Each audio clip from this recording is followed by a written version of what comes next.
What did I bring from Google? The main thing I brought from Google, I guess a couple of things. One is a massive belief in ROI advertising. So you don't advertise based on belief, you advertise based on measurable media and understanding what you spend and what you get. I think the other thing, a big thing I brought from Google is a desire to move everything faster. You know, fast product development, fast product rollout, constantly learning as you go. Don't try and get everything right from day one because otherwise it's too late, but just keep innovating. New job. Yeah. So I guess the reason the company hired me was because what we realized is we own 7 Yellow Pages companies in 8 countries, and all of them needed to change their business model because print was dying, slowly, but print was in decline.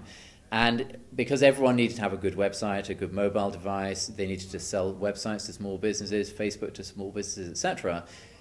We needed the same product suite for every country, and we decided to be more efficient to build those centrally.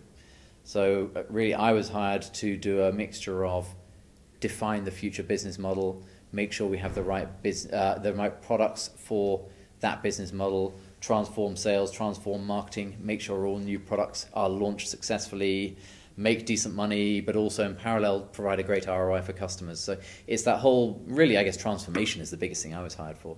When I arrived at Google in January 2007, a typical Google sales pitch involved a talk about how Google was founded and the first servers made out of Lego blocks, followed by a trip to a restaurant for lunch with a few beers. There wasn't much talk about ROI. There wasn't much sophistication in deciding which customers should be in which channels. There was virtually no work going on with agencies to help them get the most out of Google products.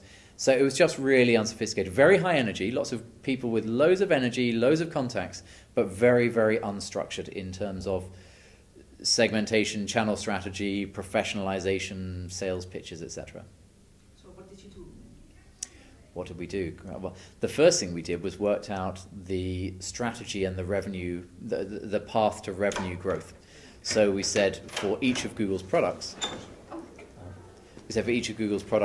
what was the revenue potential, what was the potential of search, of the content network, of YouTube, of the display network, etc. But also within the products, we said, what are the levers you need to drive to increase revenue? Is it ad depth? Is it click-through rate? Is it number of advertisers? Is it the bid that the advertisers make? There are a whole load of subtleties in there. Once we defined that, we could then get much more rigorous about saying, so what's the role of sales?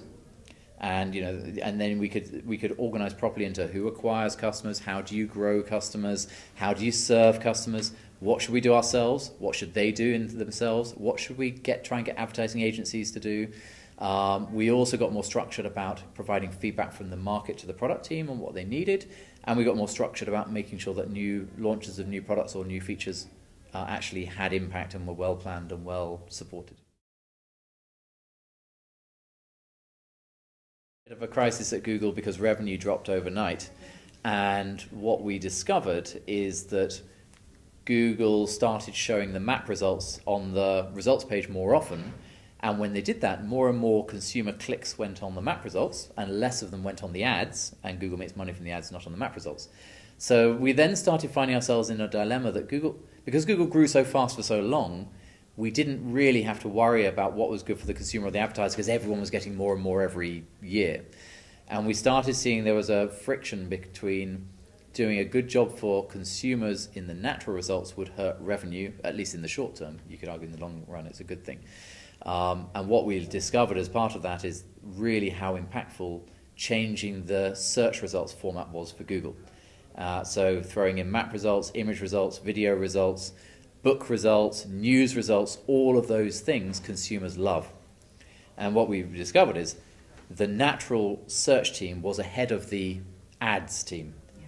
And so the natural search team had to start working more collaboratively with the ads team. We used to have Chinese walls, ads here, natural there, both try and do a good job, and they never talk to each other.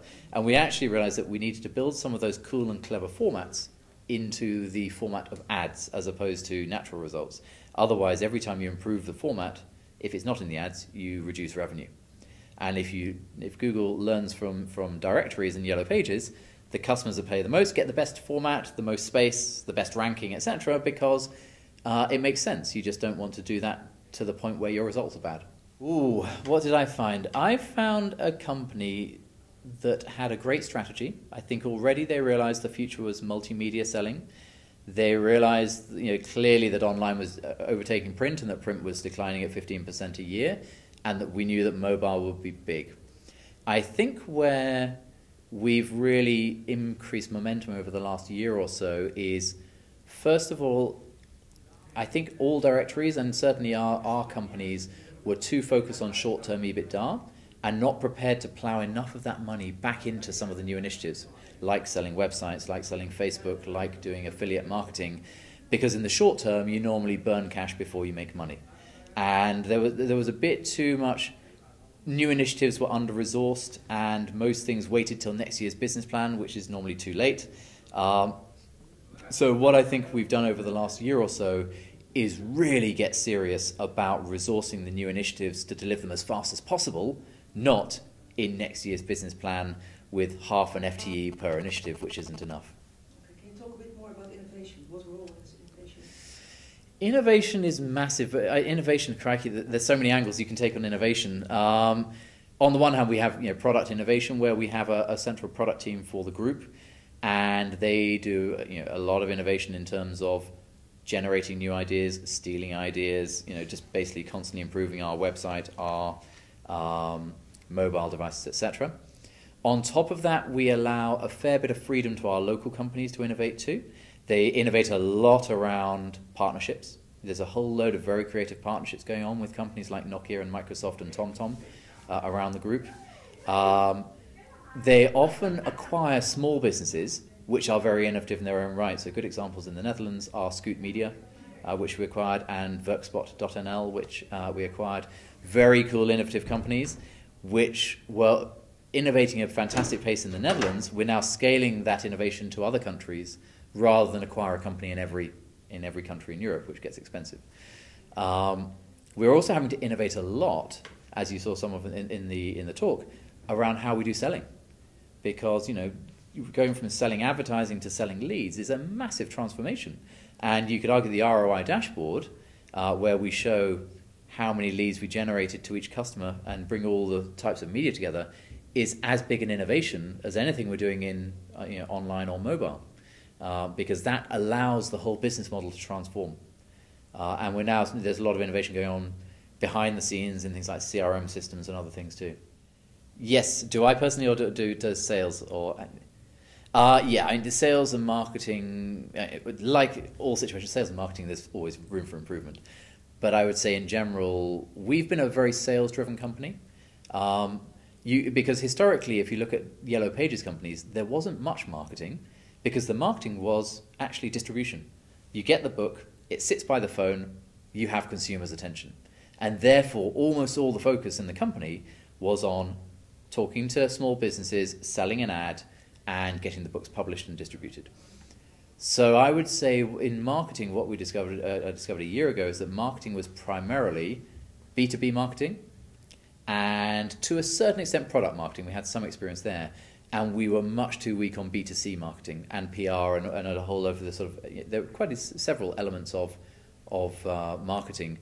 So something we're focusing on pretty heavily at the moment is improving our branding, our brand positioning, our above-the-line communication, our PR, etc. I think that's been languishing, which is one of the reasons why many people still, when I say I left Google to join a directory, they say, why? That's a print company. And actually, right now, only about 40 to 45% of our revenue actually comes from print. We're already 55 to 60% coming from all the great new stuff we're doing. And that message has probably reached advertisers through the sales pitch, but it hasn't really reached consumers or the investment community, and etc. So I think there's a lot of work to be done there. The image of the print.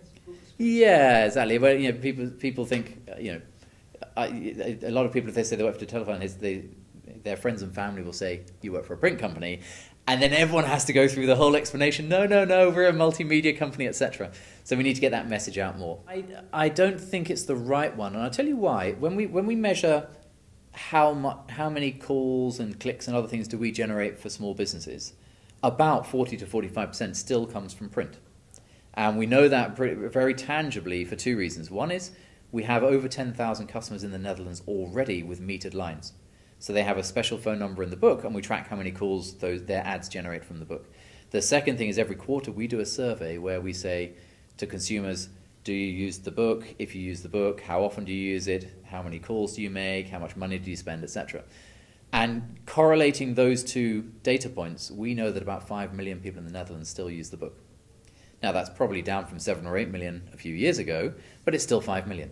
So to take the book away would reduce the number of calls we generate for small businesses, which probably isn't a good thing. We also potentially, it would hurt people who don't have an internet, or who have the internet but their computer's broken, or who have 5 people in a household but only one computer. There are still plenty of people who use both. My wife, I worked for Google for 3 years, and she still kept Yellow Pages by the phone.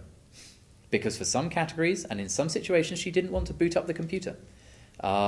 And sometimes you had a power cut, and actually you needed the Yellow Pages. And sometimes she lent the computer to the kids, so there was no computer in the house.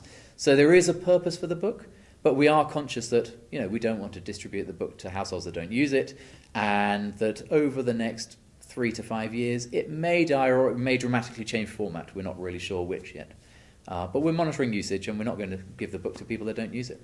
What are the options for new formats? Well, for example, if you look at, in directories there are loads of formats. You can have city guides, you can have regional directories, you can have local books, you can have health and beauty, lifestyle books, etc. What we're seeing is that the two biggest types of books that directories publish are regional books and local books. A region would be like Amsterdam, or I don't know in the Netherlands, but probably there's a region that's a big chunk of southern Netherlands or something like that. And then the local book is a small town. Or if it's Amsterdam, it would be a district of Amsterdam, Amstelveen or something like that. And what we're seeing is usage of the local directories is actually holding up quite well. Around Europe, it's declining between 0 and 3% a year.